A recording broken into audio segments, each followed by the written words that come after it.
Day 1641. Greetings, greetings, greetings. Eat my germs. What's going on? Yeah, man. Monday. First day back, and okay. So, bit more progress with the phone scenario, phone fiasco, phone embargo. So basically, I've now officially moved, not for me, but for the other person, finally transferred the number back to the original phone network from Flippy and Vodafone. So that was good. Happened kind of earlier than I anticipated. Although I was in a rush to try and get stuff sorted. But basically, it hadn't fully completed because what I had attempted to do is basically top it up. But then I got a notification saying that you can't top up with credit whilst the transfer's in progress.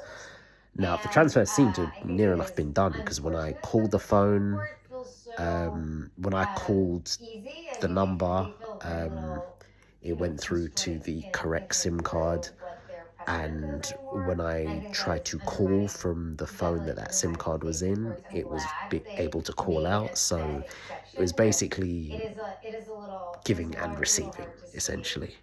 No, did it? But yeah, no, it's giving and receiving, so that was all good. Just wasn't able to top it up with credit. I haven't actually tried now. I probably will, but we'll fast forward and then we'll rewind, just because that's we're on the topic of it. I've now been a complete and utter idiot, so I've been facing another issue whereby the iCloud account associated with it, it's basically someone else's password, and it's getting these notifications kept on popping up saying, "Oh, can you input your iCloud password or Apple ID?" I believe, same thing, iCloud password, Apple ID. Basically, this box that keeps on flashing up. Now, I try to work around this by changing the email address to obviously like one of mine, and then I create like a fresh new password.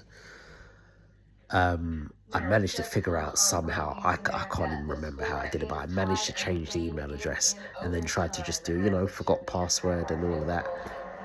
For whatever reason, Apple decided to be long, and I guess it's like a safeguarding thing, but it's really annoying. Basically saying that, "Oh, well, unfortunately, you weren't able to do it, so we have to allow a waiting period of like a day." And then they send a message to the new email address like, "Oh, we're going to either call or send a text message tomorrow at this time." So basically, the thing is, I've tried that about once or twice. Maybe twice? Definitely once, but maybe twice. And I think the issue that I faced, I didn't seem to get either a text message or a phone call, which was really weird. But I don't know if it had something to do with the fact that this is when I was having all the issues. This is when basically SIM cards were being swapped between phones, when I was initially moving from the old network to Vodafone, and at one point the SIM card was in a phone, a really old phone, which it probably wouldn't have been great to have been in, because the phone's so old, you can go into certain websites and the websites don't work. It's an iPhone 6, basically. But there was a lot of swapping back and forth, so I don't know if there was some kind of confusion and maybe it did get sent, but it didn't come through. Either way, the SIM card is in the phone that it needs to be in. And it's an older phone, definitely, but it's a decent one, so there shouldn't be any issues with that. My thing is, it's just the having to wait. So basically, what I ended up doing is I tried to be clever. I tried to see if um I could get around things by putting in like a passcode. What I was gonna do is put in a passcode. Hopefully it might enable me to kind of bypass something as opposed to having to enter the Apple ID. I hope I'm making sense here. I hope I am. Now, it allowed me to input a passcode, but now I can't turn it off because when I tried to turn it off, and again, safeguarding, it asks you to input the Apple ID, which I don't flipping know. So annoying, bruv. So yeah, now I've got this passcode on the thing, and bear in mind, this isn't my phone, by the way. The person I know will struggle with it, so now I've been stressing, racking my brain, saying, "Oh, flip, what can I do?" I'm obviously gonna have to tell him just in case, but now I've been having to bloody problem solve and to clean up after my other cock up now. The fact that I put this passcode on and I can't take it off. It's not a complicated passcode, not by any stretch of the imagination, but it's just for them it's going to be fiddly. So in terms of a workaround, what I've had to try and do two things. The second, which I didn't even think until I was fiddling about on the phone, is Germany had taken a 2-1 lead, but Katrina, they have just disallowed the goal for a foul on the goalkeeper in the build-up to a header. Well, the third goal of the game, it would have been with a head, but it has been taken away from Germany. Oh my gosh. 1-1. Oh shoot, I need to hurry up. Right, so the first thing is basically getting rid of the auto lock screen. So obviously, the vast majority of people have it whereby if your phone is inactive for a certain period of time, like say 2 minutes or 5 minutes, the phone will automatically lock. And then when you go to open it, you'll have to put your passcode or your facial ID and whatever. So I've turned that off. So the person, if they get greeted by the lock screen, they would have had to have actually physically pressed the button on the side to lock it. So that might kind of mitigate that because they've got one of those like flip phone, them cases, man, that have like the cover that goes on the top of the phone that you can open. Hello, goodbye, hello. So they've got one of those, so obviously, and they normally do close it, so hopefully there shouldn't be any issues in messing about with stuff. I mean, there probably will, but actually, yeah, to be honest, that doesn't even really,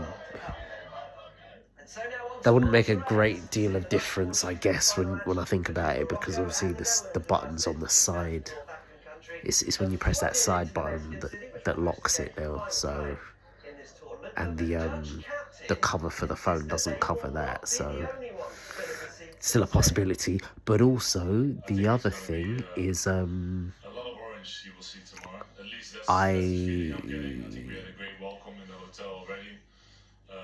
actually, hold on. Different than your reports. I know there's obviously history, like you said, but I expect a lot of orange shirts. Oh yeah, no, sorry. So I was just thinking, what I'm about to say, is that going to make sense? But these live videos, boy, no editing, Can you tell? Yeah, so I set a thing, which again, I didn't even know was a feature, whereby when you lock the screen, you can do it whereby when it's locked and you go to open it, when it's immediately locked, you have to put the passcode in.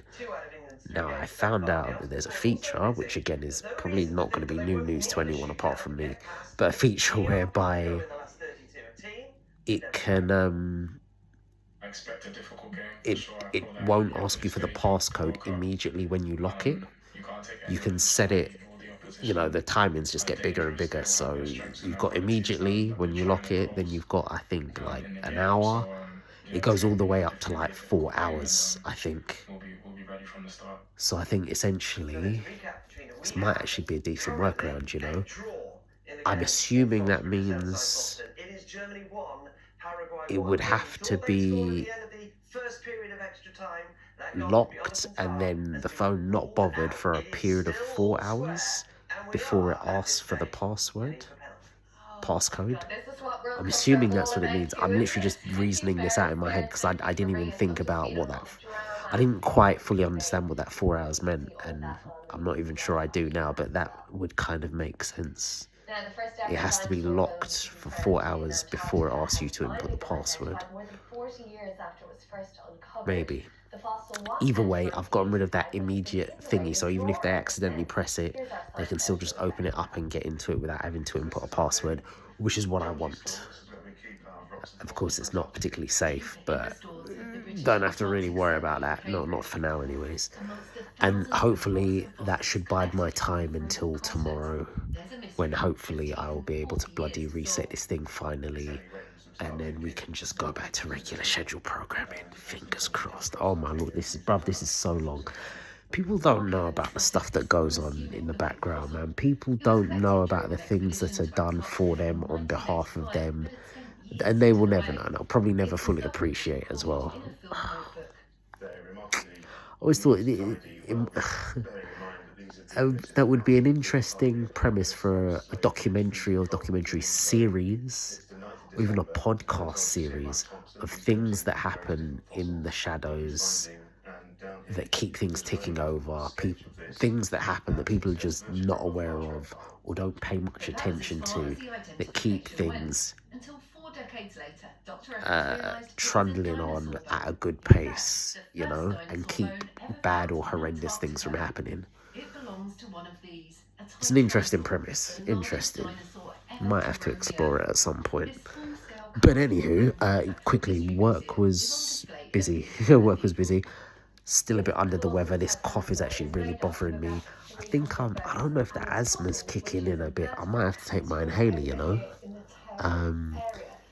But yeah, it was busy. There were some system issues, so things are a bit slow, blah, blah, blah. I need to sort out a bunch of union things this week, which is going to be fun. But yeah, anywho, look, listen, I'm just going to leave it there. I need to wrap this up because I'm running out of time. That's enough yapping. So yeah, that's day 1641. I will catch you tomorrow for day 1642.